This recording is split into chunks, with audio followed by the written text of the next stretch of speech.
అందరికీ నమస్కారం అండి. షార్ట్ ఫిలింలు అంటే ఏంది ఇప్పటిదాకా అందరు చెప్పారు.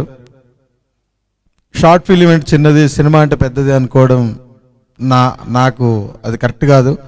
కెమెరా ముందు ఎవరు యాక్ట్ చేసినా కెమెరాలో బంధించింది ప్రతిదీ నా దృష్టిలో చాలా గొప్పది. షార్ట్ ఫిలింల ద్వారా ఎందరో డైరెక్టర్లు, ఆర్టిస్టులు కళామ తల్లి ఒడిలోకి చేరుతున్నారు. కళామ తల్లి ఎక్కడో లేదు, ఇప్పటిదాకా ఎక్కడో ఉందనుకున్నారు. ఇప్పుడు మన చెంతకే షార్ట్ ఫిలిం లాగా వచ్చేసి యూట్యూబ్లో అప్లోడ్ చేసి ఇలా ఈ స్టేజ్ వరకు వచ్చింది.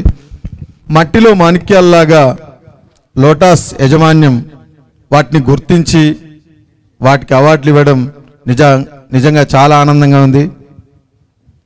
అలాగే మీరు మంచి మంచి ఫిలింలు, షార్ట్ ఫిలింలు చేసి సినిమాలలో కూడా గొప్పవాళ్ళుగా రాణించాలని మనస్ఫూర్తిగా కోరుకుంటూ థ్యాంక్ యూ. సదా మీ ప్రేమకు బానిస సంపూర్ణేష్ బాబు. Thank you.